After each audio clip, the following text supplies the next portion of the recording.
Hi, this is Jenny from Central Church with today's Daily Dose. We are reading Luke chapter 13, and it begins with demand for genuine change. Some who were present on that occasion told Jesus about the Galileans whom Pilate had killed while they were offering sacrifices. He replied, "Do you think the suffering of these Galileans proves that they were more sinful than all the other Galileans? No, I tell you, but unless you change your hearts and lives, you will die just as they did. What about those 18 people who were killed when the Tower of Siloam fell on them? Do you think that they were more guilty of wrongdoing than everyone else who lives in Jerusalem? No, I tell you, but unless you change your hearts and lives, you will die just as they did." Jesus told this parable. A man owned a fig tree planted in his vineyard. He came looking for fruit on it and found none. He said to his gardener, "Look, I'm coming for fruit on this fig tree for the past 3 years, and I've never found any. Cut it down. Why should it continue depleting the soil's nutrients?" The gardener responded, "Lord, give it 1 more year, and I will dig around it and give it fertilizer. Maybe it will produce fruit next year. If not, then you can cut it down." Healing on a Sabbath. Jesus was teaching in one of the synagogues on the Sabbath. A woman was there who had been disabled by a spirit for 18 years. She was bent over and couldn't stand up straight. When he saw her, Jesus called her to him and said, "Woman, you are set free from your sickness." He placed his hands on her and she straightened up at once and praised God. The synagogue leader, incensed that Jesus had healed on the Sabbath, responded, "There are 6 days during which work is permitted. Come and be healed on those days, not on the Sabbath day." The Lord replied, "Hypocrites! Don't each of you on the Sabbath untie your ox or donkey from its stall and lead it out to get a drink?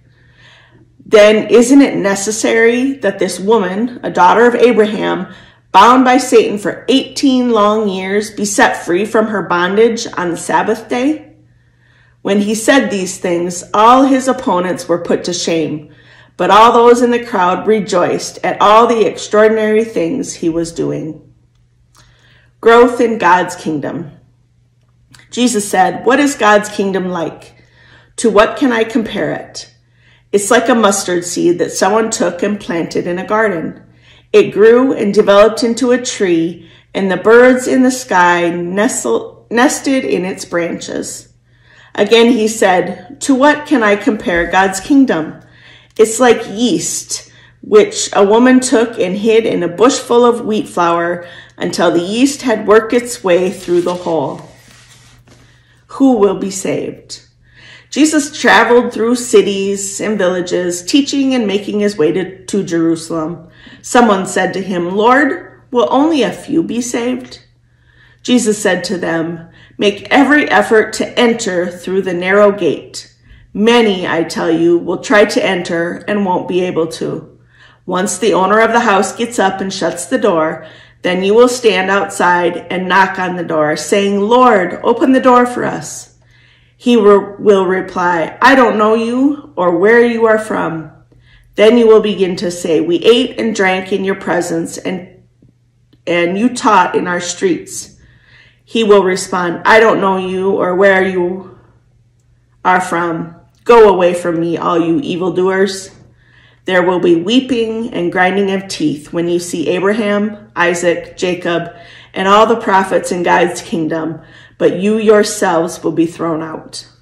People will come from east and west, north and south, and sit down to eat in God's kingdom. Look, those who are last will be first, and those who are first will be last." Sorrow for Jerusalem. At that time, some Pharisees approached Jesus and said, "Go, get away from here, because Herod wants to kill you." Jesus said to them, "Go, tell that fox, look, I'm throwing out demons and healing people today and tomorrow, and on the 3rd day I will complete my work. However, it's necessary for me to travel today, tomorrow, and the next day, because it's impossible for a prophet to be killed outside of Jerusalem.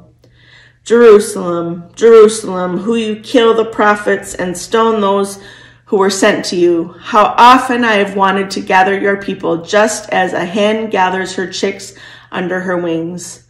But you didn't want that. Look, your house is abandoned. I tell you, you won't see me until the time comes when you say, blessings on the one who comes in the Lord's name.